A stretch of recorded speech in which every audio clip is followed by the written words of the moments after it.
pretende conocer cuál es la fisiología de las lipoproteínas y en base a ese conocimiento entender por qué razón se pueden producir alteraciones de los niveles de colesterol y de triglicéridos en los pacientes y cuál sería el tratamiento apropiado. El tema tiene mucho interés porque las dislipidemias, en particular las hipercolesterolemias, tienen una relación causal directa con la enfermedad coronaria, que es la principal causa de muerte en el mundo occidental. De modo que el tema tiene mucho interés desde esa perspectiva, ¿no? En la clase pasada comentamos también que el colesterol y los triglicéridos son transportados en la circulación a través de las lipoproteínas. Las lipoproteínas son las partículas que se encargan de llevar, como ya veremos, los triglicéridos y el colesterol de la dieta a los tejidos periféricos y al hígado, luego de la absorción intestinal, y también las lipoproteínas se encargan de llevar el colesterol y los triglicéridos recién sintetizados en el hígado hacia los tejidos periféricos, ¿no es cierto? En donde el colesterol juega un rol importante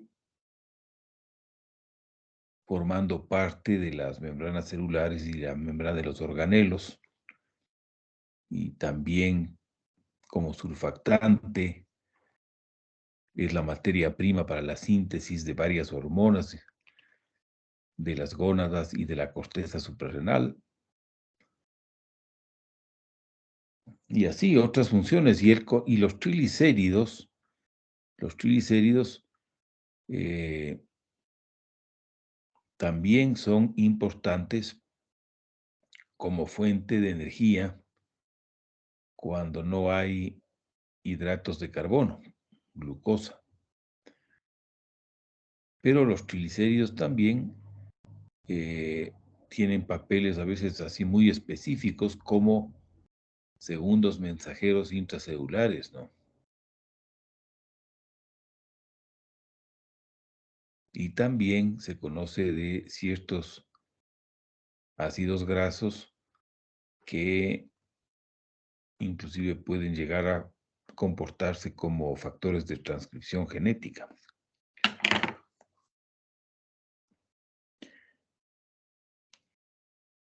En la clase pasada revisamos que existen varios tipos de lipoproteínas, cada una con una composición especial en cuanto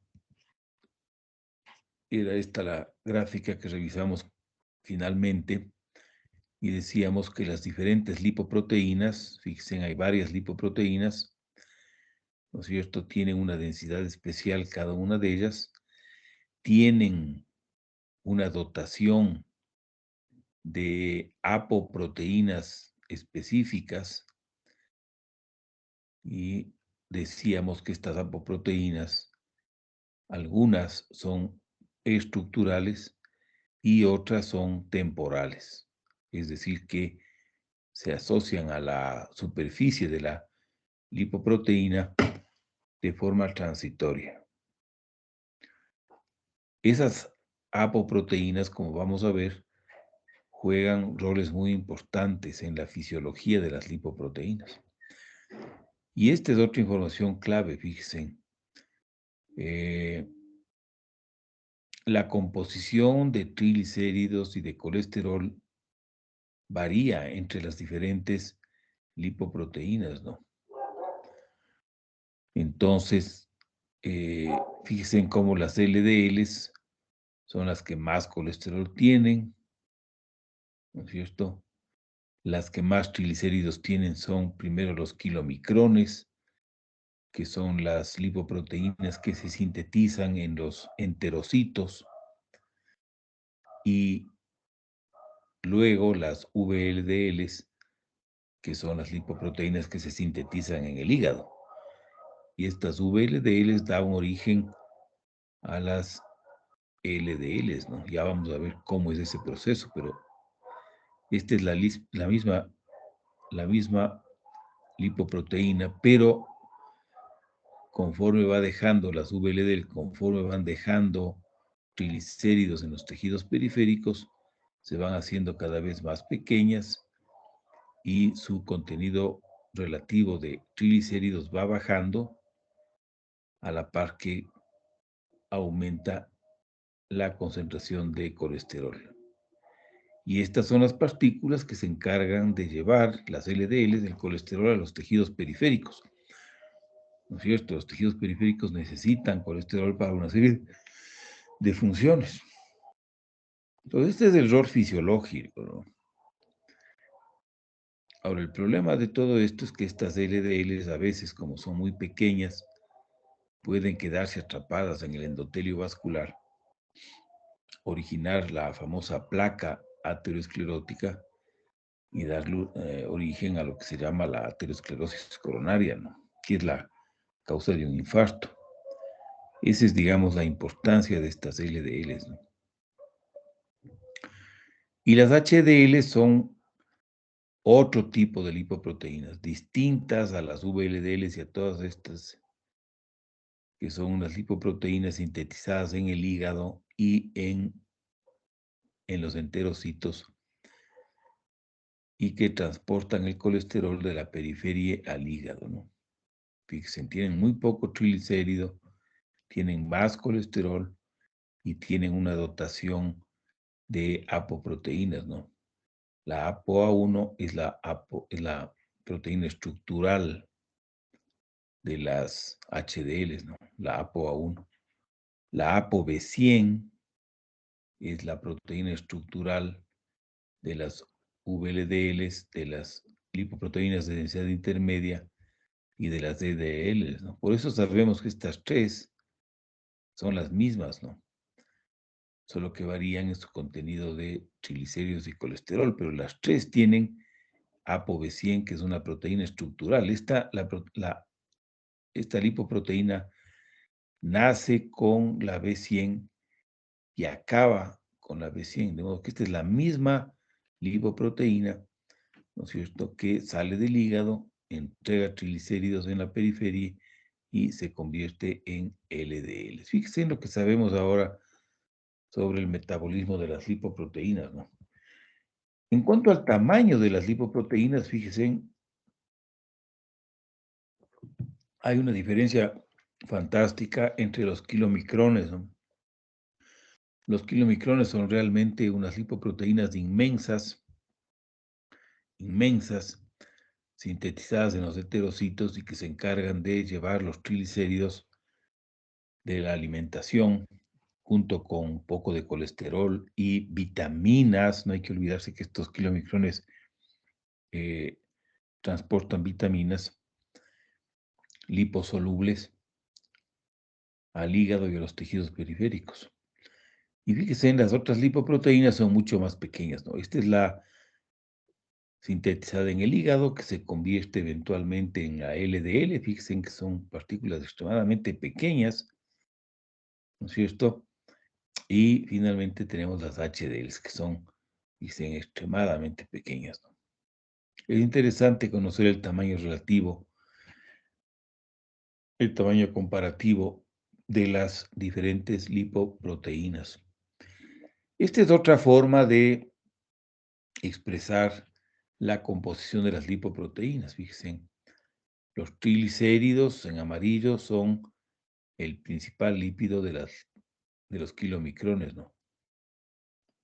Fíjense en que una lipoproteína puede tener proteínas, que son las apoproteínas, que pueden ser la proteína estructural y las proteínas que están de forma temporal asociadas a la superficie de la lipoproteína.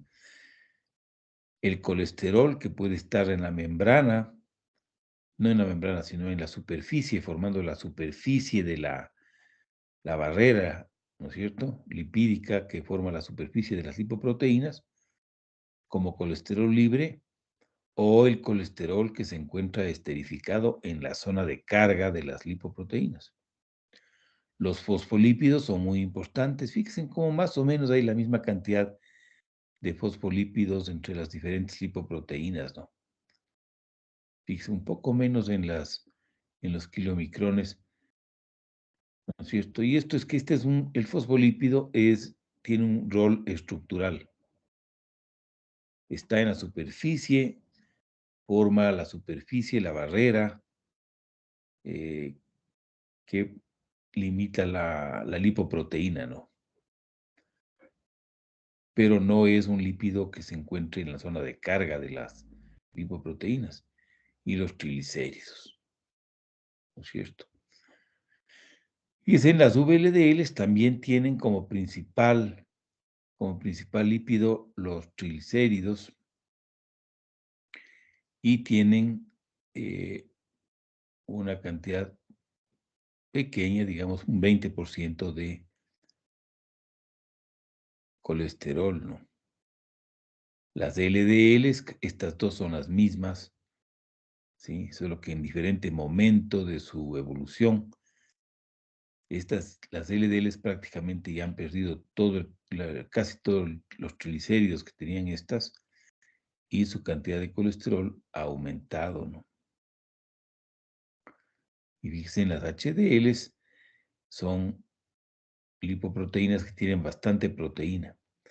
Actualmente sabemos que esto se debe a que las HDLs son también una especie de reservorio de apoproteínas. Esas apoproteínas que van y vienen entre las lipoproteínas, que no son estructurales, ¿no es cierto?, se encuentran en las HDLs. Y de las HDLs se trasladan a las diferentes lipoproteínas, ¿no es cierto?, dependiendo de la necesidad de cada una de las apoproteínas, ¿no? De modo que las HDLs son una especie de reservorio de apoproteínas.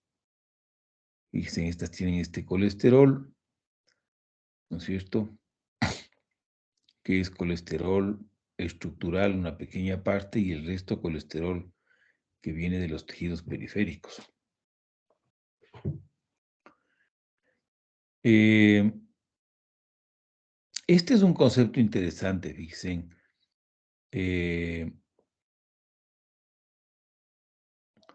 Cuando queremos calcular el colesterol LDL, el colesterol que se encuentra asociado en las LDLs, hay una fórmula, ¿no es cierto?, en la que el paciente en ayunas, o sea que no hay kilomicrones, en ayunas no hay kilomicrones, ¿no es cierto?, tenemos que estimar este colesterol, ¿no?, el colesterol LDL. Entonces, se estima el colesterol LDL, es muy raro que se mida. En muy pocos laboratorios se mide el colesterol asociado a las LDL. Lo que sí podemos medir es el colesterol asociado a las HDLs, y podemos medir también el colesterol total a través de reacciones químicas. O sea, el colesterol que está aquí, aquí y aquí. Todo este colesterol podemos medir, ¿no es cierto? Entonces, en el laboratorio, cuando queremos medir el colesterol LDL, nos proporcionan dos valores: el colesterol total, el colesterol asociado a las HDLs ¿no es cierto? Y necesitamos también los triglicéridos, ¿sí? Los triglicéridos. Entonces, en esa fórmula, como vamos a ver en otra clase, en esa fórmula, para estimar el LDL colesterol, nosotros podemos calcular la cantidad de colesterol en las VLDLs a partir de la cantidad de triglicéridos, porque en el estado de ayunas, la mayor parte de los triglicéridos están en las VLDLs. Y como sabemos que la cantidad de colesterol en las VLDLs es más o menos la quinta parte de la cantidad de colesterol, de triglicéridos que hay. Entonces, en esta fórmula que se utiliza para estimar el LDL, nosotros dividimos triglicéridos dividido para 5, ¿sí? Y eso nos da una idea aproximada de la cantidad de colesterol que hay en las VLDLs. Entonces, ya tenemos esos 3 datos. Tenemos ya una estimación del colesterol de las VLDLs. Sabemos cuánto hay de colesterol total en la sangre y sabemos cuánto hay del colesterol asociado a las HDLs. Entonces, ya no queda sino aplicar la fórmula, ¿no es cierto? Que dice que el colesterol LDL es el colesterol total menos el colesterol HDL y menos el colesterol LDL, que eran los triglicéridos divididos para 5. Fíjense, esta es una fórmula que nos permite estimar la cantidad de colesterol LDL. ¿Por qué es importante estimar eso? Porque ese es el principal factor de riesgo cardiovascular conocido, ¿no? Pues las personas que tienen mucho LDL, colesterol LDL, ¿no es cierto? Son personas que tienen mayor riesgo de hacer un infarto. Y esas son las personas que necesitan un tratamiento, porque los tratamientos han demostrado reducir la mortalidad. Ya vamos a ver esto después de poco. ¿Cuál es la? Vamos a ver ahora, vamos a hablar un poco más a fondo sobre las apoproteínas. Las apoproteínas son importantes para que se ensamblen las lipoproteínas en el hígado y en los enterocitos, ¿sí? O sea, para el ensamblaje, cuando se están haciendo, cuando está formándose, ¿no? Son importantes, como que estabilizan la estructura y permiten que se vaya formando la membrana o la superficie de las lipoproteínas, ¿no? La estructura, son importantes para la estructura de las lipoproteínas, o sea, le dan como estabilidad, ¿sí? Le dan firmeza, le dan esto. Y las apoproteínas son esenciales para la función de las lipoproteínas, ya vamos a ver eso, y son claves también para el metabolismo. Ya vamos a ver también ese asunto, ¿no? Se dice que las apoproteínas son las que les hacen inteligentes a las partículas lipoproteicas, ¿no? Entonces existen varios tipos de apoproteínas, ¿no? Existen las apoproteínas de la serie A, de las cuales hay varias, no de todas se conoce su función. La ApoA1, por ejemplo, es la proteína estructural de las HDLs, ¿sí? Y es una apoproteína que tiene una actividad enzimática, ¿no? Que es capaz de activar esta enzima, la LCAT,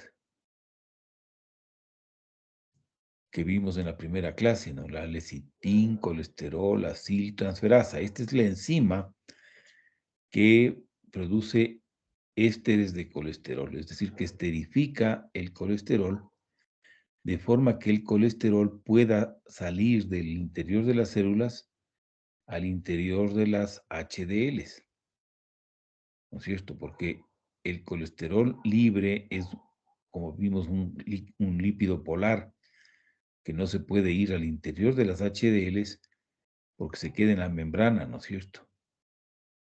En cambio, cuando la LCAT le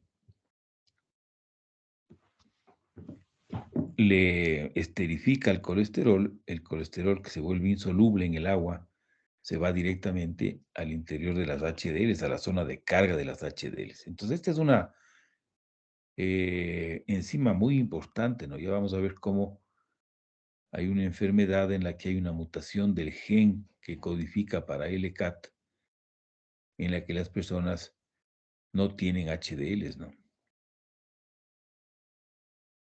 Porque no pueden llenarse de colesterol. La ApoA2 es otra proteína estructural de las HDLs, ¿sí? Y está implicada en la activación de la lipasa hepática. Esta es una enzima importantísima en el metabolismo de las lipoproteínas, que ya vamos a ver un poco más tarde. Fíjense, estas son proteínas y como consecuencia hay genes para cada una de estas y pueden haber mutaciones de esos genes y eso determina una enfermedad, ¿no es cierto? Entonces, mucho de lo que conocemos sobre la fisiología de las lipoproteínas viene del conocimiento de lo que pasa cuando no funcionan bien cualquiera de estas, ¿no? Luego tenemos la ApoB100, fíjense en la ApoB100. La ApoB100 es la proteína estructural de las VLDLs. Tiene 4.536 aminoácidos, es una proteína larga, estructural de las VLDLs que se sintetizan en el hígado. Y la ApoB100 es también el ligando del receptor de LDLs. Dicen, este receptor de LDLs está en todas las células, pero son particularmente numerosos en el hígado, que es en donde se aclaran estas LDLs, ¿no? El hígado es el principal órgano que limpia de LDLs el plasma a través del receptor de LDLs. Y este receptor reconoce a las LDLs a través de la ApoB100, esta proteína. ¿No es cierto? Ya vamos a ver cómo las personas que tienen una mutación de ApoB100, ¿no es cierto?, hacen unas hipercolesterolemias severísimas porque el receptor de LDLs no reconoce a las LDLs y las LDLs se quedan circulando eternidades en el plasma, no pueden ser aclaradas. Hay también la ApoB48, que es la proteína estructural de los kilomicrones que se sintetizan en los enterocitos y como ven ustedes tiene más o menos la mitad de aminoácidos. Hay un mismo gen que codifica para la ApoB100 y para la ApoB48, pero que se procesa en el intestino de forma alternativa, produciendo una proteína más pequeña, ¿sí? Esta proteína, la ApoB48, no es capaz de unirse al receptor de LDLs, fíjense, de modo que se ve que el receptor de LDLs reconoce en la ApoB, ¿no es cierto?, un segmento que está fuera de esta estructura de los 2.152 aminoácidos, ¿no? Fíjense, esta es la ApoB48. Luego tenemos las apoproteínas de la serie C, que son claves para el metabolismo de las lipoproteínas, ¿no? Hay varias de la ApoC1, por ejemplo, no está muy clara cuál es su función. La ApoC2 es clave en el funcionamiento de las lipoproteínas, como vamos a ver. Esta ApoC2, que es una proteína, es un cofactor de la enzima lipoproteín lipasa. ¿Sí? Es un cofactor. Es decir, que la enzima lipoproteín lipasa no funciona bien en ausencia de la ApoC2. Esta lipoproteína lipasa es la enzima que se encarga de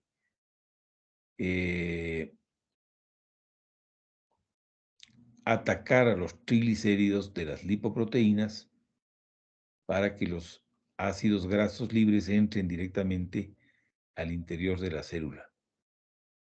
Entonces, esta lipoproteína lipasa es esencial, crítica, en el funcionamiento de las lipoproteínas que tienen muchos triglicéridos, especialmente, como vimos, los kilomicrones y las VLDLs, ¿no? Esta ApoC2, fíjense, no es una apoproteína estructural. Esta es una de las que se intercambia libremente entre lipoproteínas. Y el reservorio de estas lipoproteínas de intercambio son las HDLs, ¿no?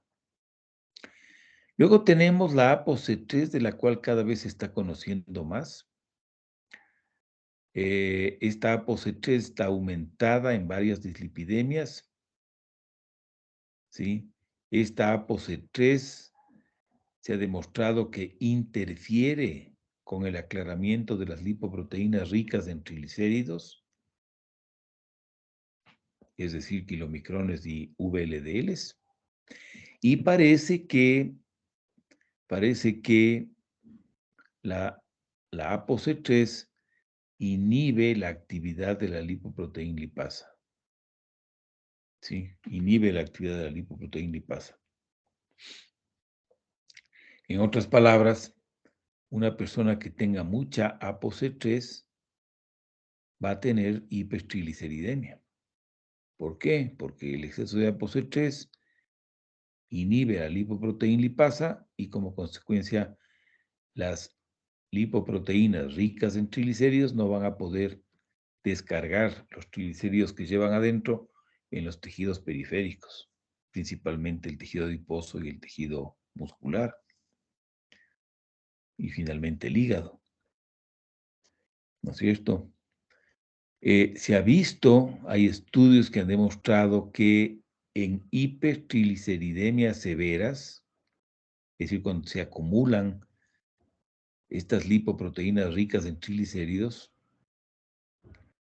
la inhibición del RNA mensajero de la ApoC3, o sea que bloqueamos la síntesis de ApoC3, bloqueando el RNA mensajero, reduce significativamente los triglicéridos. Fíjense qué interesante. De modo que esta ApoC3, estoy seguro que se está investigando y las casas farmacéuticas están trabajando en fármacos que puedan inhibir la ApoC3 para manejar las hipertrigliceridemias severas en ciertas enfermedades que producen dislipidemia, ¿no? Otra serie de apoproteínas importantes son las ApoE. Estas ApoE también son apoproteínas que no son estructurales, que se encuentran de forma temporal en la superficie de las lipoproteínas. Existen varias isoformas de ApoEs. Hay las ApoE2, las ApoE3 y las ApoE4. ¿No es cierto? Y entonces, una persona puede tener, por ejemplo, en ambos alelos la ApoE2, o puede tener en un alelo la ApoE2 y en el otro alelo el gen de la ApoE3. ¿Y qué es lo que se sabe que pasa en general, en la población general? Que la isoforma más común es la ApoE3. ¿Sí?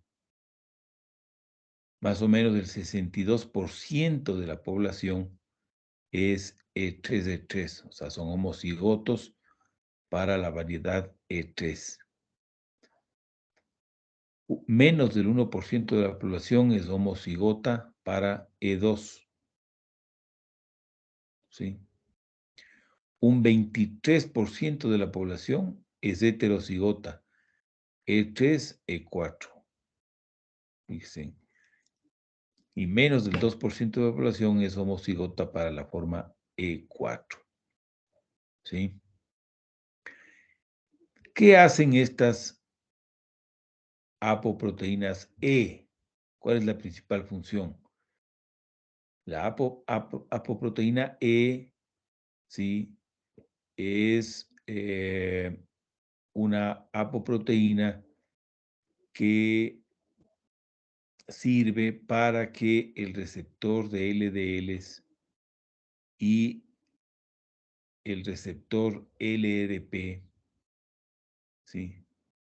Así se llama, lipoprotein receptor protein tipo 1, que es un receptor que se encarga de captar los remanentes de kilomicrones, ¿sí? Los remanentes de kilomicrones. ¿Qué son los remanentes de kilomicrones? Los remanentes de kilomicrones son los kilomicrones que ya han pasado varias veces por los tejidos periféricos y que ya han descargado, por emplear ese término, la mayor parte de sus triglicéridos, ¿no es cierto? Y entonces ya hay un momento en el que tienen que ser aclarados finalmente por el hígado, las lipoproteínas, ¿no es cierto? Entonces las personas que tienen una mutación en este receptor no pueden aclarar estos remanentes de kilomicrones. Y estos kilomicrones tienen colesterol y triglicéridos en cantidades más o menos parecidas. Entonces, una persona comienza a acumular remanentes de kilomicrones por una mutación en la ApoE, entonces acumula estos remanentes y se produce una dislipidemia de tipo mixto, ¿no es cierto? De modo que estas ApoEs juegan un rol crítico en el metabolismo y en el aclaramiento de las lipoproteínas ricas en triglicéridos, ¿sí? Entonces aquí viene lo importante, ¿no? La forma E2, la forma E2, ¿sí? Es una forma disfuncional de ApoE, disfuncional. Entonces parece que no pasa mayor cosa cuando las personas son heterocigotas. Tienen E2 y en el otro alelo E3, por ejemplo, que debe ser una de las combinaciones más frecuentes. Pero cuando las personas hay individuos que son homocigotos para E2, estas personas tienen riesgo de hacer una dislipidemia grave, fuertemente aterogénica, que se llama disbeta-lipoproteinemia familiar y que se caracteriza por el acúmulo de remanentes de kilomicrones y remanentes de VLDLs. ¿No es cierto? Vamos a hablar de esta entidad un poquito más adelante. Pero acuérdense en que esta enfermedad está asociada a los homocigotos para la forma ApoE2, que es una ApoE, ¿no es cierto?, disfuncional. Y otra cosa interesante es que las personas que tienen un alelo con la versión E4 de la apoproteína E tienen más riesgos de enfermedad de Alzheimer, fíjense. Las personas que tienen un alelo con E4 tienen un riesgo 3 veces más grande de tener enfermedad de Alzheimer que la población general. Y aquellas personas que son homocigotas para el alelo E4, o sea, para la versión E4 de las ApoE, tiene un riesgo 12 veces mayor, ¿sí? De modo que si alguno de ustedes quiere saber años antes de que le dé Alzheimer, si van a hacer esta enfermedad, pueden hacerse un genotipo para ver qué tipo de gen ApoE tienen, ¿no? Y si para mala suerte son homocigotos para la ApoE4, ¿no es cierto? Pueden irse preparando para demenciarse a los 60, 65 años, ¿no? Eso es lo que se llama la medicina predictiva. Por supuesto que hay otros genes que también están involucrados, ¿no? Hay otras mutaciones, pero esta es una de las que se conocen que determina fuertemente. No se sabe muy bien por qué ser homocigoto para E4 eleva tanto el riesgo de enfermedad de Alzheimer, ¿no? Fíjense, interesantes las apoproteínas. Luego tenemos también, hemos visto las apoproteínas, ahora vamos a ver qué receptores están involucrados en el metabolismo de las lipoproteínas. ¿Qué receptores? El más famoso, el más conocido, el más probablemente importante también, es el receptor de lipoproteínas de baja densidad. Se escribe LDLR, receptor de LDLs.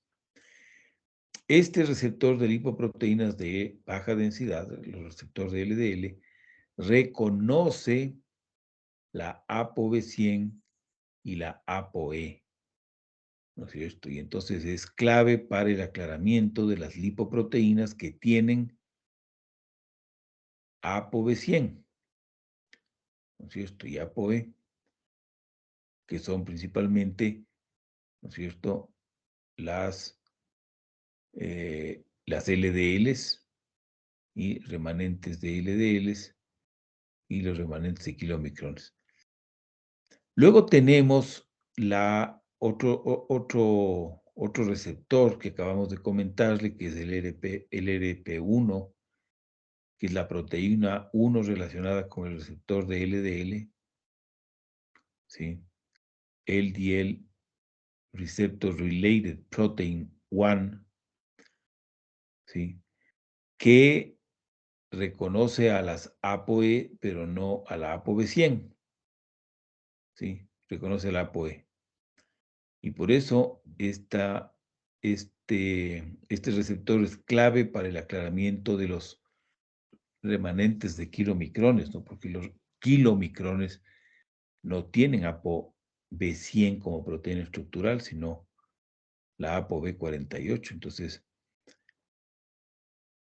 los remanentes de kilomicrones, ¿no es cierto?, dependen muchísimo de la ApoE para ser aclaradas por este receptor en el hígado, ¿no? Se conoce también a este receptor como receptor de ApoE o receptor de remanentes de kilomicrones. Este receptor también reconoce a otras moléculas, ¿no? Y hay otros receptores que juegan un rol un poco menos específico, que son los receptores de basura, scavenger receptors, ¿no es cierto? Y otros receptores. Vamos a ver ahora algo que es central en todo esto del metabolismo de las lipoproteínas, que es la endocitosis del receptor, perdón, endocitosis del colesterol mediado por el receptor de LDLs, ¿sí?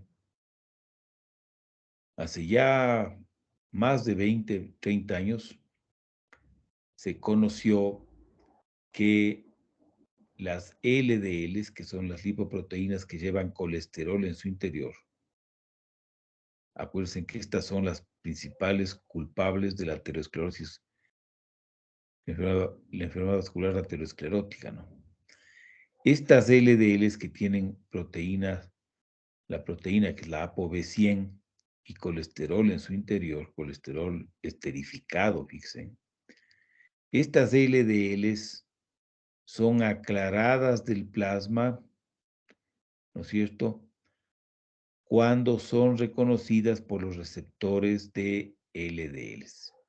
El receptor de LDL se encuentra en la superficie de los hepatocitos, Es una estructura bastante compleja. Ustedes van a ver en el libro de texto una descripción más detallada de este receptor, pero el hecho es que este receptor tiene gran afinidad por la ApoB100. Entonces, cuando entra en contacto con la ApoB100, se produce una endocitosis, ¿sí? Del receptor, que es todo esto, del receptor y de la LDL. Y todo esto normalmente es destruido, ¿no? Entonces, del receptor y de la ApoB100 resultan aminoácidos, ¿no? Y es decir que en esta vesícula endocitótica, que después es atacada por lisosomas, las proteínas son catabolizadas en aminoácidos, ¿no? El receptor y la ApoB100. Y el colesterol, lógicamente, entra al retículo endoplásmico, ¿no? Fíjense.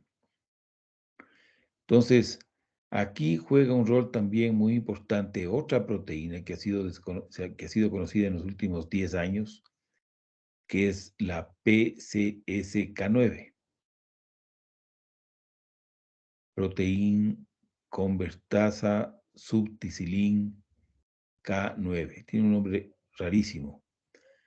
Esta es una proteína que es sintetizada por el hígado y que se une a la proteína, se une a la LDL, ¿sí? De forma covalente a la LDL. Y entonces el receptor de LDL, cuando hace la endocitosis de la LDL, endocita también a PCSK9, ¿sí? Ahora, ¿qué pasa cuando hay PCSK9? Cuando hay PCSK9, ¿no es cierto? Como comentamos, los lisosomas atacan tanto al receptor como a la ApoB100, degradando estas proteínas en sus aminoácidos constituyentes, ¿no es cierto? Esto es lo que asegura PCSK9. Ahora, se conoce que cuando hay una deficiencia de PCSK9, ocurre algo raro, y es que cuando no hay PCSK9, ¿no es cierto?, el lisosoma, ¿no es cierto?, solo destruye a la ApoB100 en sus aminoácidos y no le destruye al receptor de LDLs, de modo que el receptor, una vez endocitado, suelta su carga de LDL y retorna a la membrana del hepatocito. Fíjense, retorna a la membrana del hepatocito.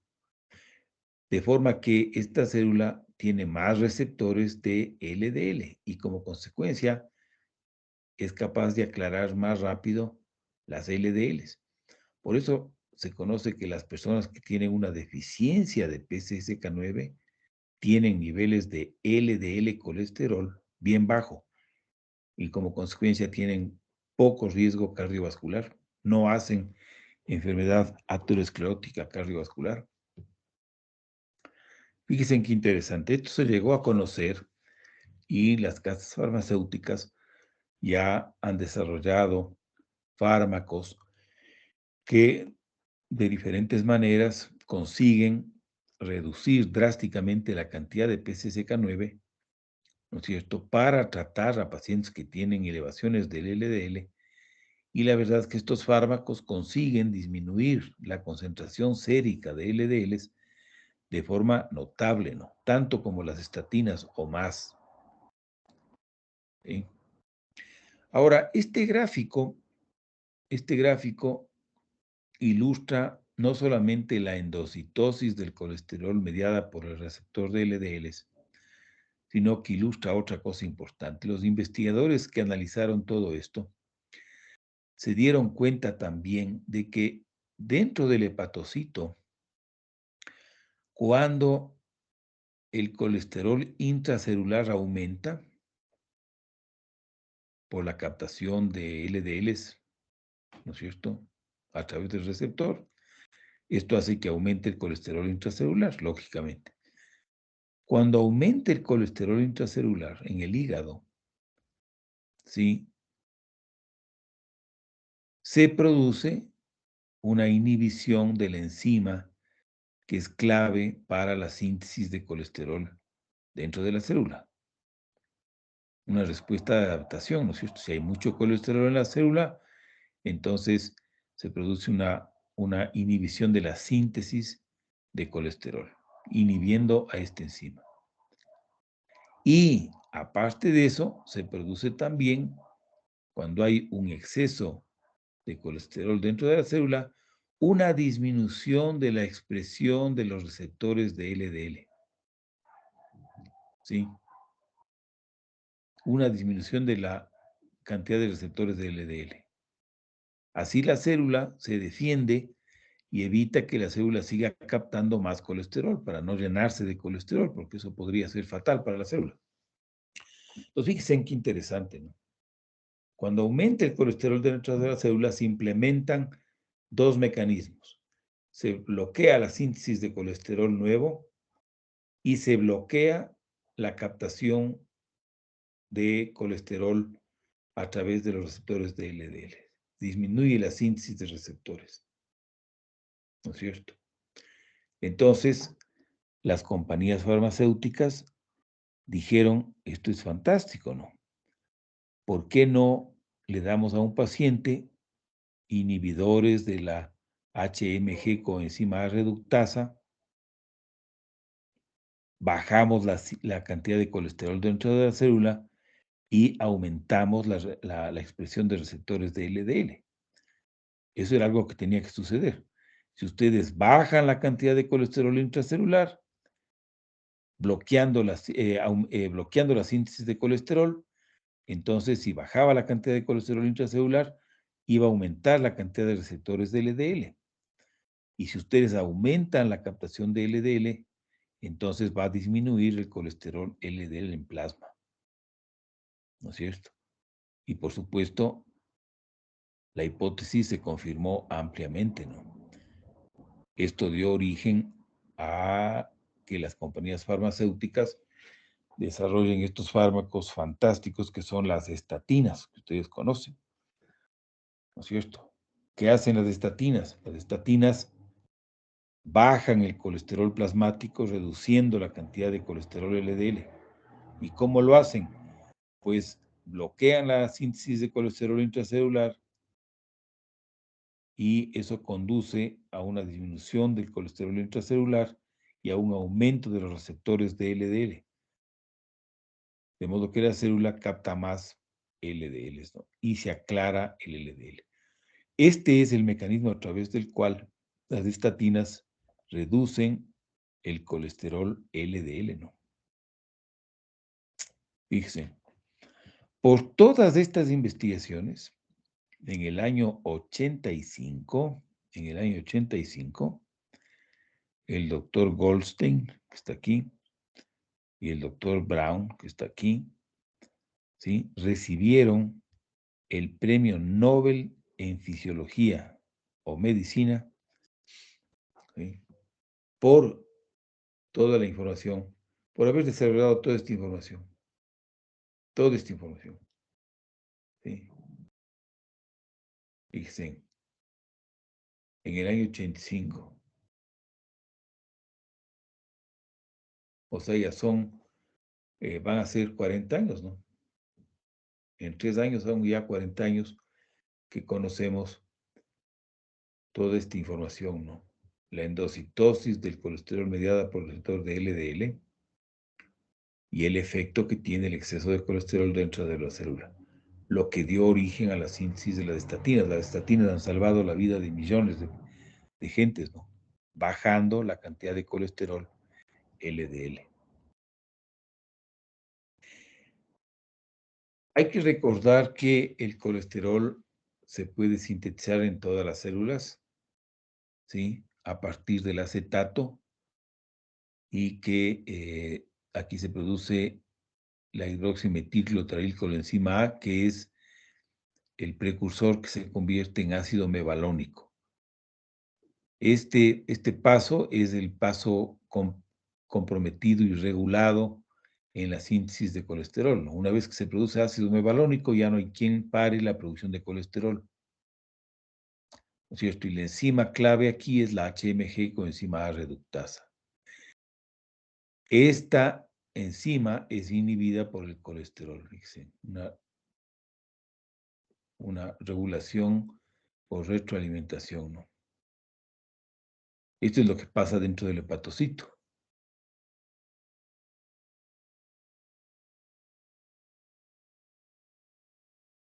Ahora, solamente el hígado y los enterocitos son capaces de eliminar eliminar el, eliminar el colesterol, ¿no es cierto? Entonces, a nivel del hígado, el colesterol, que puede ser sintetizado a partir del acetato o que entra a través de las de las LDLs, ¿no es cierto? Ese colesterol se elimina al intestino directamente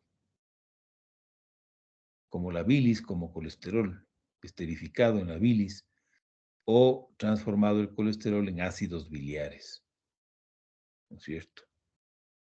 Al intestino y por ahí se elimina, ¿no es cierto? Más o menos el 50% del colesterol esterificado que se elimina a través de la bilis se elimina por excreción. Pero el colesterol en forma de ácidos biliares, ¿no es cierto?, se reabsorbe, el 97% se reabsorbe y llega al hígado otra vez, ¿sí?, de los ácidos biliares. En cambio, la reabsorción del colesterol esterificado es mínima, ¿no? Mínima. Bueno, no mínima, perdón, es el 50%, ¿no? Entonces, esto es lo que se llama la circulación enterohepática de colesterol y ácidos biliares, ¿no? La circulación enterohepática. Nosotros tenemos, o digamos, se ha utilizado, antes de que hayan las estatinas, se utilizaban inhibidores de la absorción de ácidos biliares, ¿sí?, que bloquean la absorción enterohepática o la circulación enterohepática de ácidos biliares y como consecuencia potenciaban la eliminación fecal de colesterol y a través de ese mecanismo, ¿no es cierto?, bajaban la cantidad de colesterol LDL, ¿no?, en el plasma. ¿Por qué? Porque bajando el colesterol en el hígado aumenta la expresión de receptores de LDL que aclaran más las LDL del plasma, ¿no es cierto? Ahora, estas resinas que impiden la absorción de ácidos biliares actualmente son poco utilizadas, ¿no?, en casos de extremos.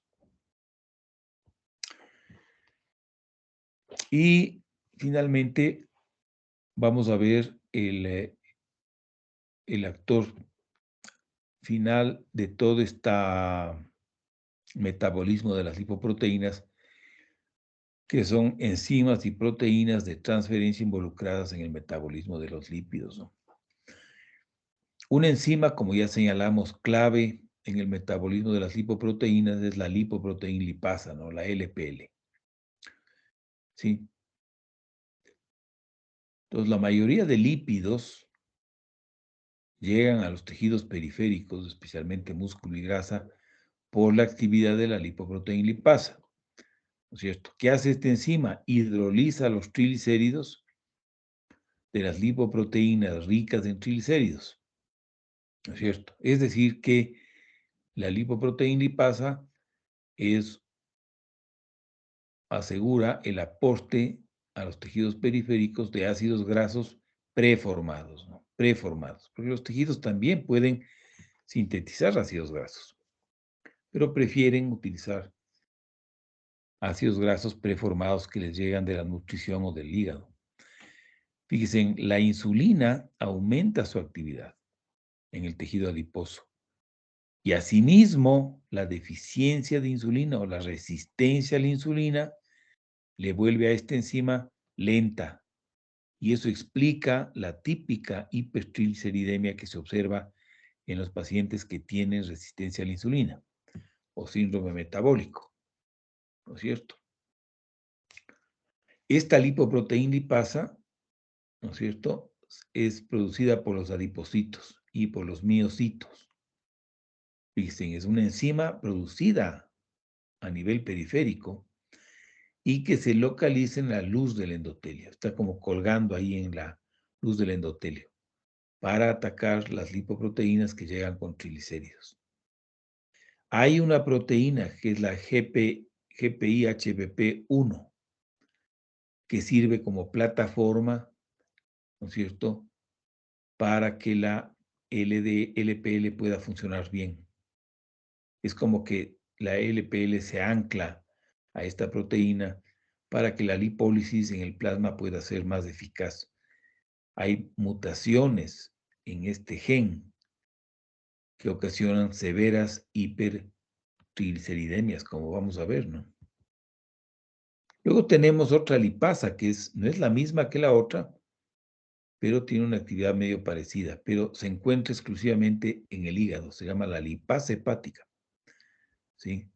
Esta lipasa hepática es la que convierte los remanentes de VLDLs, o también se llaman lipoproteínas de densidad intermedia, en LDLs. ¿Cómo? Sacando cuando las IEDLs, que tienen bastantes triglicéridos todavía, pasan por el hígado, esta enzima les quita triglicéridos, de forma que eventualmente, tras algunos pasos por el hígado, esta partícula se convierte en LDL, ¿no?, en la que ya prácticamente no hay triglicéridos y lo que hay es principalmente colesterol, ¿no?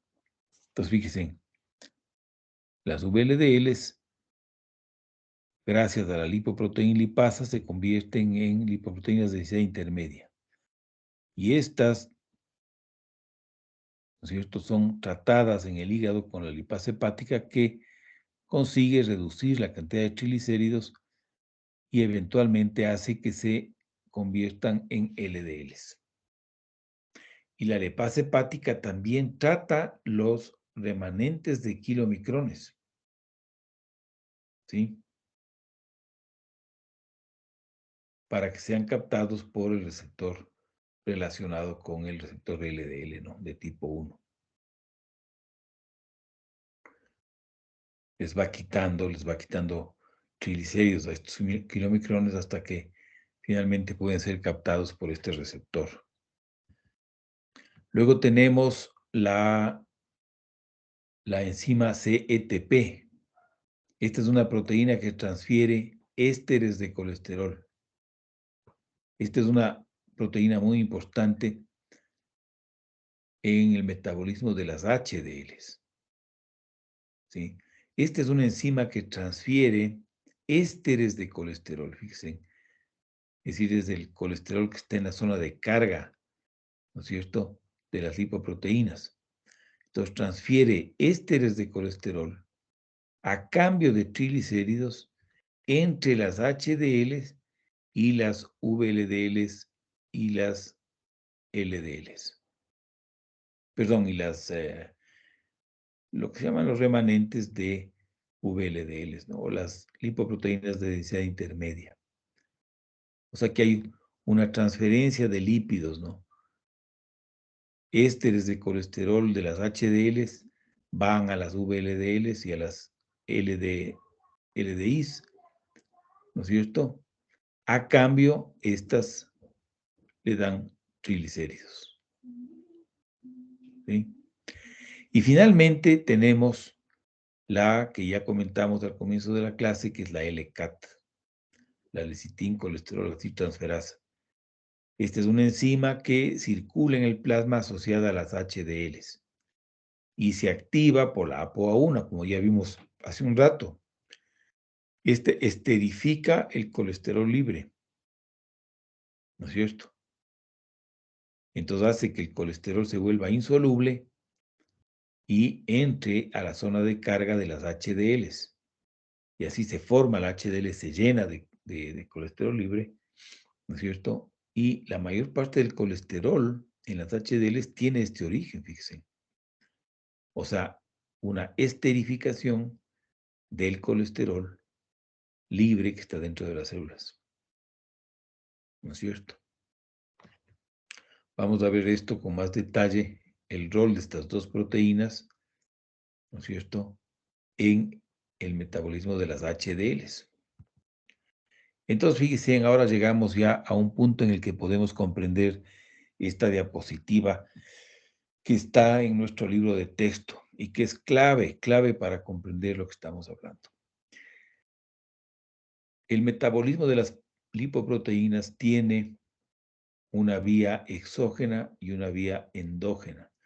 La vía exógena da cuenta del colesterol y de los triglicéridos que entran a través de la alimentación, a través de la dieta, ¿sí? Y la vía endógena da cuenta de los triglicéridos del colesterol que se producen en el hígado.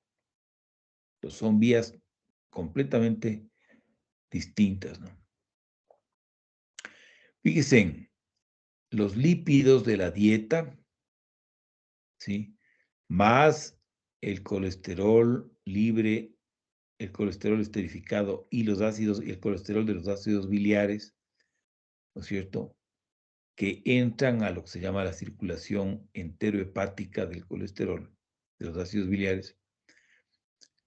Todos estos lípidos, ¿no es cierto?, son absorbidos en el intestino, ¿no? Los triglicéridos de la dieta son convertidos en ácidos grasos y glicerol por las enzimas pancreáticas y son absorbidos como ácidos grasos, ¿no? Pero en el intestino, en el enterocito, esos ácidos grasos son otra vez transformados en triglicéridos, ¿no es cierto?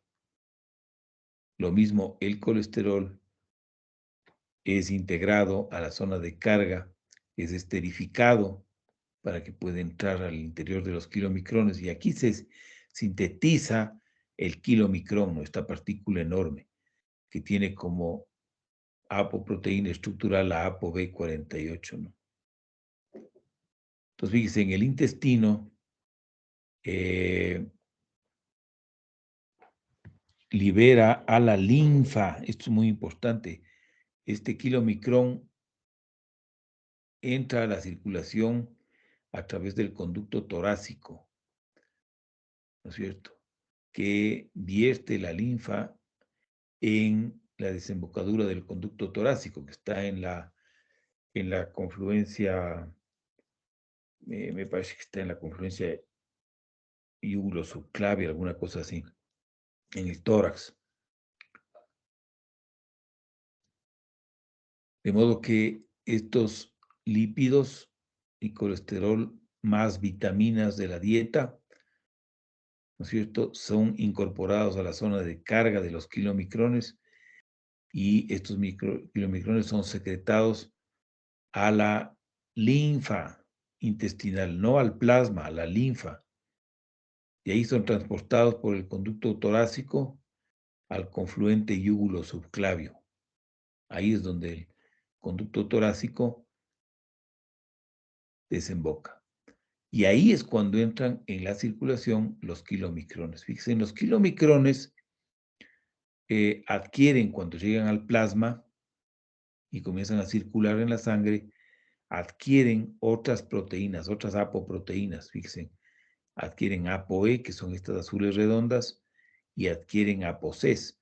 ¿De dónde vienen estas apoproteínas? Vienen de las HDLs, que son los reservorios de estas apoproteínas que están de forma temporal asociadas, ¿no?, al kilomicrón. Entonces, fíjense, el kilomicrón, que está lleno de triglicéridos, pasa a través de los capilares, de los tejidos periféricos, y es atacada por la lipoproteína lipasa, y los kilomicrones sueltan ácidos grasos libres, ¿no es cierto? Ácidos grasos libres que son inmediatamente esterificados y son vueltos a sintetizar como triglicéridos para almacenarlos como fuentes de energía.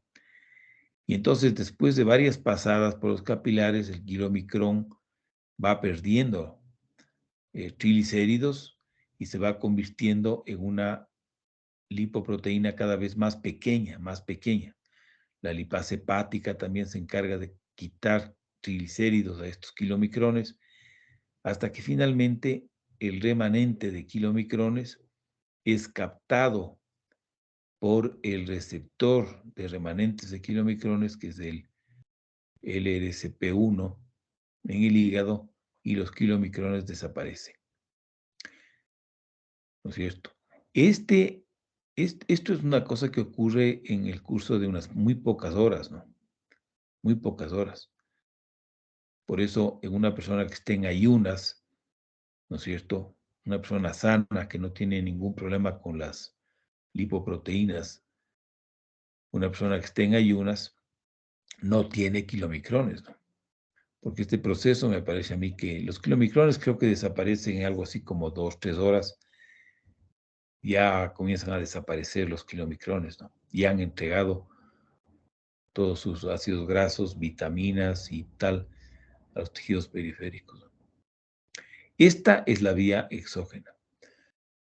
La vía endógena, ¿no es cierto? La vía endógena es la vía que explica qué pasa con los triglicéridos y el colesterol sintetizados en el hígado. El hígado también sintetiza triglicéridos y colesterol para exportación, ¿no es cierto? Dietas ricas en hidratos de carbono, en azúcares refinados, potencia la síntesis de triglicéridos, ¿no es cierto?, que son llevados a los tejidos periféricos para que esas energías sean utilizadas en algún momento de, de hambruna. Entonces, fíjense, el hígado sintetiza las VLDLs, ¿no es cierto?, para lo que utiliza la ApoB100 como proteína estructural, ¿sí? Como proteína estructural, ¿no es cierto? Esta es una lipoproteína que tiene bastantes triglicéridos y un poco de colesterol, y que, fíjense, cuando es liberada al plasma, estos sí son lipoproteínas que son secretadas directamente al plasma, ¿sí? Estas lipoproteínas reciben inmediatamente ApoS y ApoC2, ¿sí? Entonces, las VLDLs pasan por los tejidos periféricos gracias a que tienen ApoC2. Fíjense, la ApoC2 es importante, aquí está la ApoC2. La ApoC2 es la que le activa o es el cofactor de la lipoproteína lipasa, ¿no? La ApoC2. Entonces, esta combinación garantiza que a nivel de los capilares de los tejidos periféricos se hidrolicen los triglicéridos y la lipoproteína, después de varias pasadas, ¿no es cierto?, se va convirtiendo en una lipoproteína mucho más pequeña, que comienza a tener mucho menos colesterol y mucho menos triglicéridos y más colesterol, ¿no es cierto? Este es un remanente de VLDLs, como también se le llama, o lipoproteína de densidad intermedia. Pierde, fíjense, en las ApoC2, que vuelven a su reservorio natural, que son las HDL, ¿no es cierto? Son atacadas también por la lipasa hepática, que les va quitando más triglicéridos, ¿no es cierto? Hasta que eventualmente estas lipoproteínas son captadas por el hígado como tales o se convierten finalmente en LDLs, ¿no es cierto? Ya estas lipoproteínas atacadas por la lipasa hepática en varias ocasiones termina por ser una lipoproteína que solo tiene colesterol y solo tiene como proteína la ApoB100. esta LDL es la que se encarga, ¿no es cierto?, de llevar el colesterol sintetizado en el hígado a los tejidos periféricos. Esta es una de las formas a través del cual, por ejemplo, las suprarrenales, ¿no es cierto?, se hacen de la materia prima para sintetizar cortisol, aldosterona y precursores de andrógenos, ¿no?, o estrógenos y progesterona y testosterona en las gónadas. Pero también estas lipoproteínas pueden quedarse atascadas en el endotelio vascular y producir la placa aterosclerótica, ¿no? Finalmente, cuando las LDLs ya han dejado el colesterol en la periferia, ¿no es cierto? Finalmente, esta partícula lipoproteica es aclarada del plasma a través del receptor de LDLs. Fíjense, y desaparece, ¿no? Entonces, fíjense en cómo las LDLs vienen de las VLDLs, ¿no? Fíjense esto es muy interesante. En ayuno, esta gráfica lo que nos indica es que en la mayoría de las personas, ¿sí?, en ayuno, ¿sí?, el 90% de la ApoB circulante, ¿sí?, viene de las LDLs.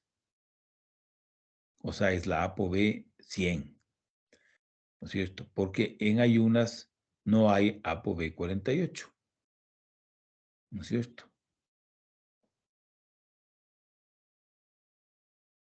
Entonces, toda la ApoB que tenemos en una persona en ayunas viene de o aproximadamente el 90% viene de las partículas LDL, ¿no? Por eso, a veces medir la ApoB puede ser en la medida en que hay una molécula de ApoB por cada LDL, ¿no es cierto? La ApoB es una forma indirecta de saber qué tanta cantidad de LDLs hay en ayunas, ¿no? Si la ApoB está aumentada, quiere decir que hay bastantes LDLs en ayunas, ¿no? Fíjense, las otras lipoproteínas contribuyen poquísimo al pool de ApoBs, ¿no?, en ayunas. Por ejemplo, en ayunas, esto corresponde a la ApoB que está en las VLDLs, pero este es ApoB 48, este es ApoB 100. Pero cuando ustedes miden ApoB, miden las dos, ApoB 100 y ApoB 48, ¿no es cierto? Y los remanentes de VLDLs o lipoproteínas de densidad intermedia, ¿no es cierto? Esto también es ApoB 48.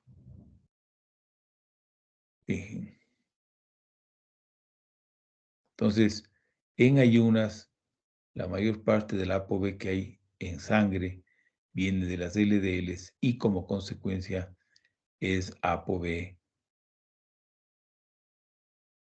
48, ¿no? Esta también es ApoB 48. No, perdón, este es ApoB 100. Bueno, en realidad, todo esto es ApoB 100, ¿no? Claro, porque aquí todas estas son lipoproteínas que están en el estado en ayunas, ¿no es cierto? Pues no hay kilomicrones. Todo esto es ApoB 100, claro, ApoB 100. Como comentábamos, las lipoproteínas juegan un rol importante en el transporte de vitaminas liposolubles, ¿no? Los kilomicrones, por ejemplo, transportan vitamina E, A y K desde los enterocitos al hígado. Y las VLDLs son claves para el transporte de vitamina E, un antioxidante, desde los hepatocitos a los tejidos periféricos.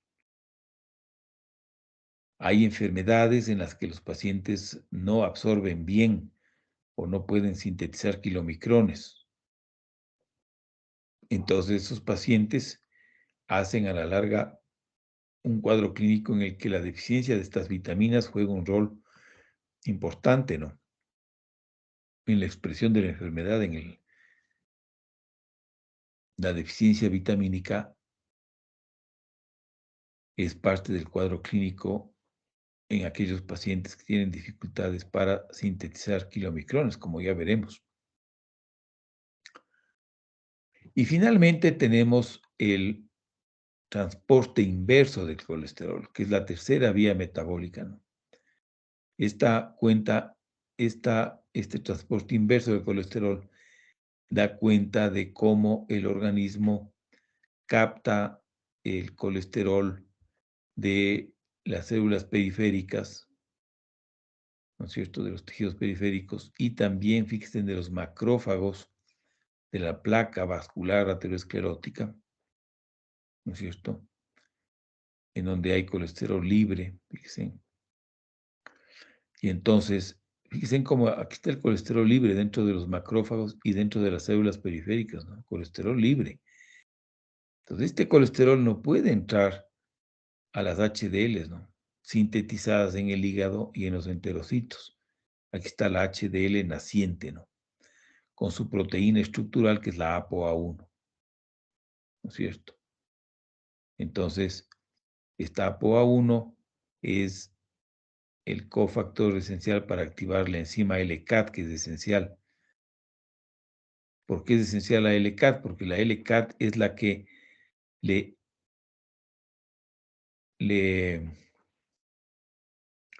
esterifica al colesterol libre que está en los tejidos periféricos para que pueda entrar como colesterol insoluble a la zona de carga de las HDLs.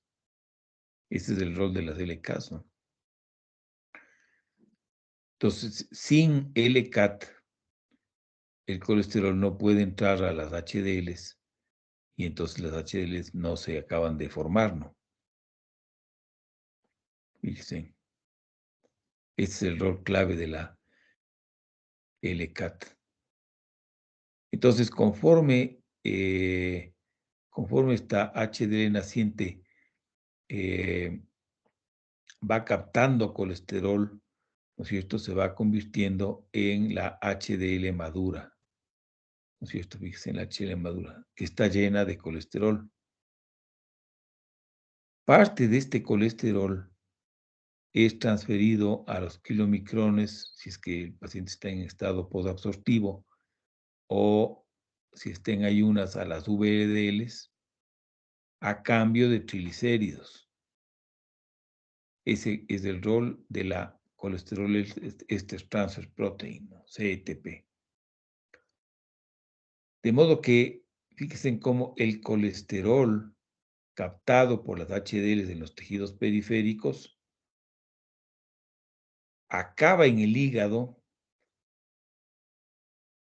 en alguna medida a través de las LDLs, ¿no es cierto? Fíjense, porque el colesterol de las HDLs es transferido a las VLDLs y las VLDLs finalmente se convierten en LDLs y terminan acá. Pero una buena cantidad del colesterol de los tejidos periféricos acaban siendo captadas por el hígado, ¿no es cierto?, a través de las HDLs, ¿no?, directamente. Fíjense, este es el transporte inverso del colesterol.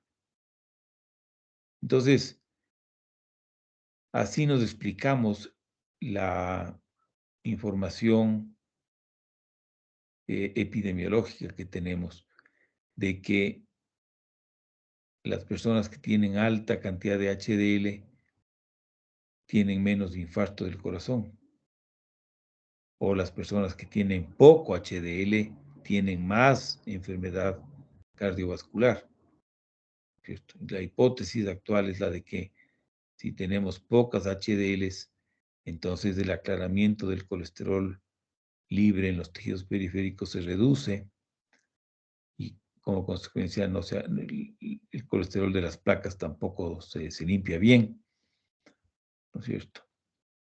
Pero la hipótesis es demasiado simple, hay algo mucho más complejo detrás de todo esto, porque la industria farmacéutica ha tratado de aumentar las HDLs de alguna forma, y lo han hecho a través de 2 o 3 medicamentos. Y cuando ustedes aumentan de forma artificiosa las HDLs, los pacientes no se infartan menos. Y por el contrario, a veces más bien ha habido efectos adversos. Por eso es que actualmente no tenemos fármacos que aumenten las HDLs para que limpien la placa aterosclerótica y traigan el colesterol de la periferia, ¿no? Es una cosa más compleja. Aquí hay algo que no comprendemos bien, pero no se trata simplemente de elevar las HDLs para bajar el colesterol de los tejidos periféricos y reducir la mortalidad cardiovascular. Las cosas parece que no funcionan exactamente así. Finalmente, para acabar esta clase, les voy a enseñar algunos ejemplos clínicos. Por ejemplo, este es el aspecto del suero en un paciente que tiene unos triglicéridos en ayunas de 3500. Este es un paciente que tiene kilomicrones seguro. Es imposible tener triglicéridos de 3500 sin tener kilomicrones.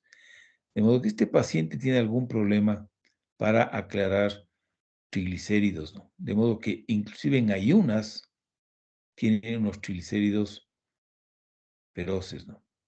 ¿Cómo sabemos que son triglicéridos? Pues le sacamos el plasma, al paciente le sacamos la sangre y el plasma le dejamos descansar, o le podemos dejar a la sangre completa, le podemos dejar en la refrigeradora durante toda la noche. Los glóbulos rojos se van al fondo, aparece una zona un poco más clara que es el suero, ¿no es cierto? Y encima del suero, que es prácticamente agua, se encuentra una gran capa densa como espuma, como mantequilla, blanca, densa, que son triglicéridos, que están en los kilomicrones. Acuérdense que los kilomicrones eh, tienen una densidad menor a la del agua, por eso es que flotan encima del agua. Y fíjense, entonces si ustedes tienen un paciente con 2000 de triglicéridos y quieren ver si es que esa hipertrigliceridemia se debe a una acumulación de kilomicrones, le sacan la sangre, ponen la sangre en el tubo de ensayo o en el tubo de recolección y le dejan durante la noche. Si hay esta capa encima del suero, ese paciente tiene un trastorno del metabolismo de las lipoproteínas que conduce a una elevación de kilomicrones. Y armados con los conocimientos que este rato ya tenemos, ustedes podrían más o menos comenzar a sospechar en dónde podría estar el problema, ¿no es cierto? Los pacientes que tienen hipertrigliceridemia severa pueden también tener en el examen físico santomas eruptivos. Fíjense, parecen puntitos de acné.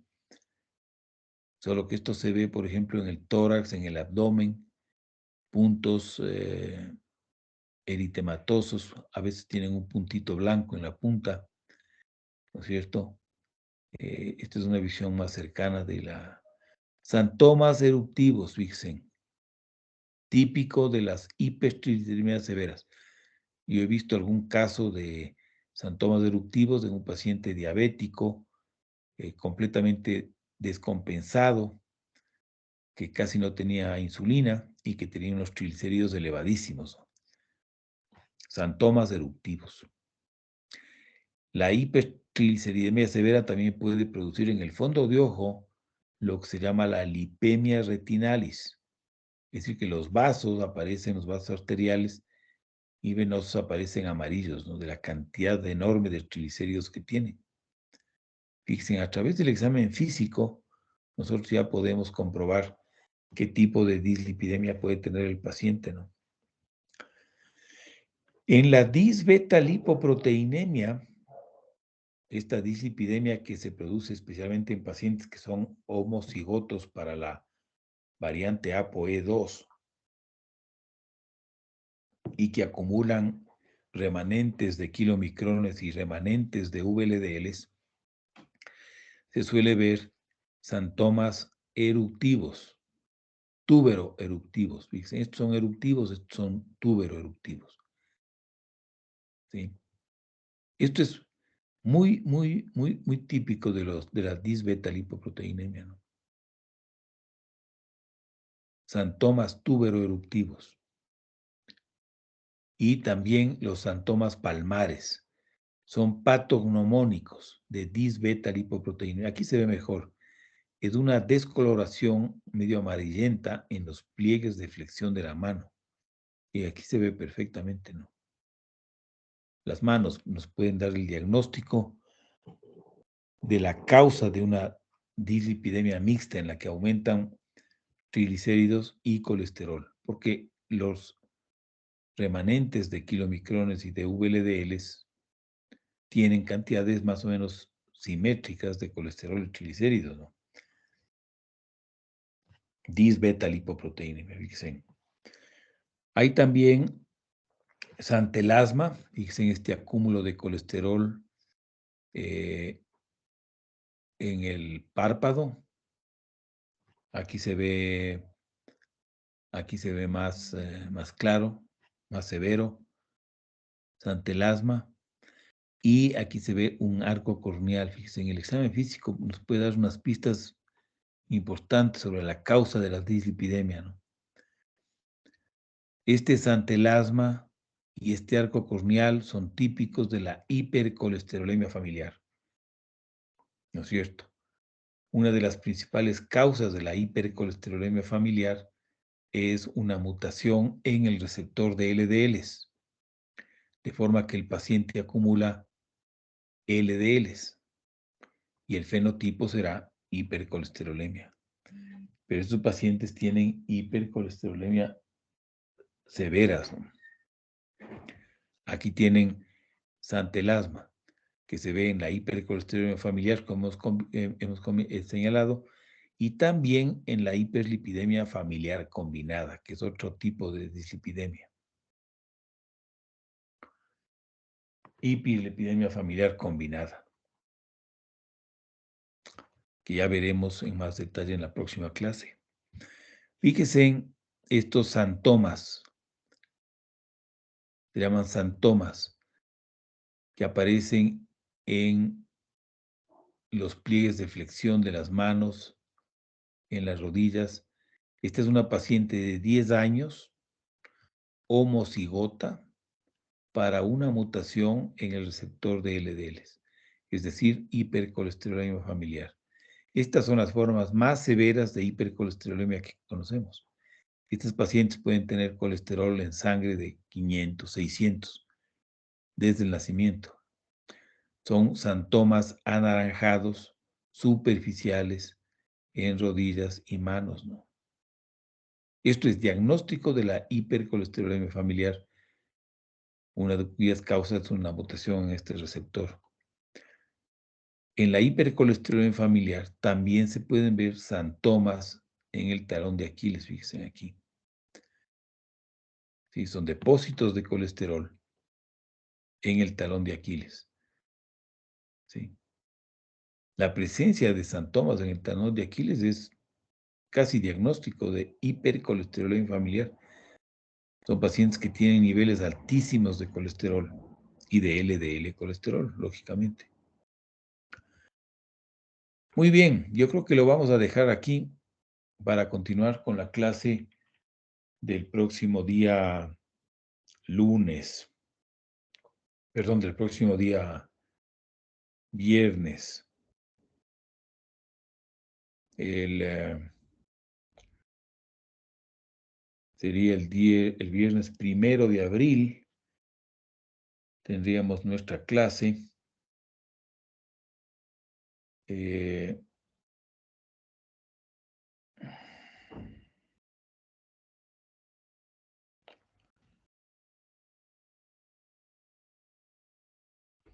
Eh, a ver, está por ahí la...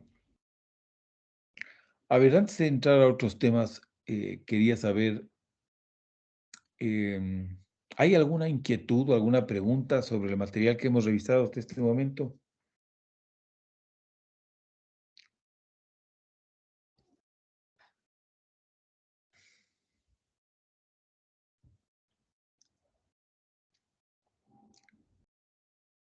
¿Hay alguna inquietud, alguna pregunta que quisieran que se les aclare?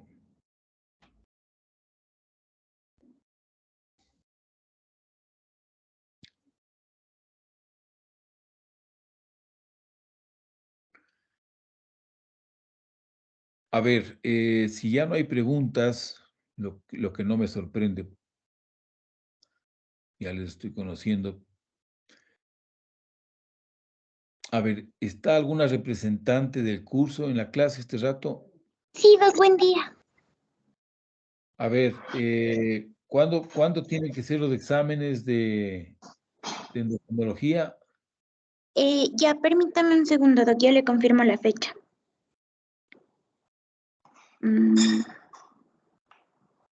Ay, no encuentro. Ya, aquí está, Doc. Endocrinología está para el jueves 7. A ver, déjame revisar entonces. Perfecto. Entonces, el jueves 7 sería el examen, ¿no es cierto? Sí, Doc, según el horario, el jueves 7. Cualquier parte, sí, sería a la tarde o a la noche, ¿no? Sí, Doc, solamente está el día establecido. La fecha puede ser, perdón, la hora puede ser cualquiera. Bueno, entonces nosotros vamos a tener clases el día viernes 1 de abril y el lunes 4 de abril. El 4 acabaríamos nuestro curso de endocrinología. Y el 7 sería el examen. Entonces, el examen incluiría todo lo que hemos visto sobre patología de las glándulas suprarrenales, incluyendo el síndrome de Cushing, como ya quedamos, feocromocitoma y el trastorno del metabolismo de las lipoproteínas. Entonces,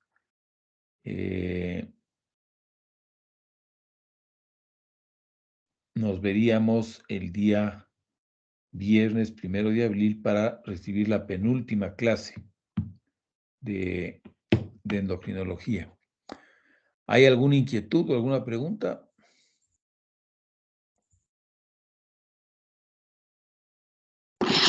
No, Doc, solamente le quería decir que el horario del día jueves yo le confirmo, ¿no es cierto? ¿O usted ya tiene un horario previsto?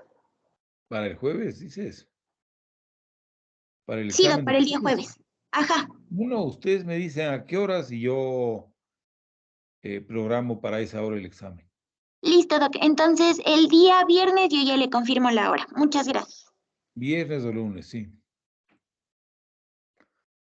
Bueno, si no hay más preguntas, entonces pondrán atención porque es muy probable que entre hoy y mañana aparezca una tarea. Listo, Entonces, Doc. están ¿Sería pendientes. grupal o igual de las individuales? Ya vamos a decidir eso. Listo, Doc. Muchas gracias. Bueno, ok, si no hay novedades, nos vemos el día viernes. Que tengan una buena semana. Gracias, Doc, igualmente. Muchas gracias, Doc. Hasta luego. Gracias, Doc. Gracias, Doc. Hasta luego. Gracias, Doc.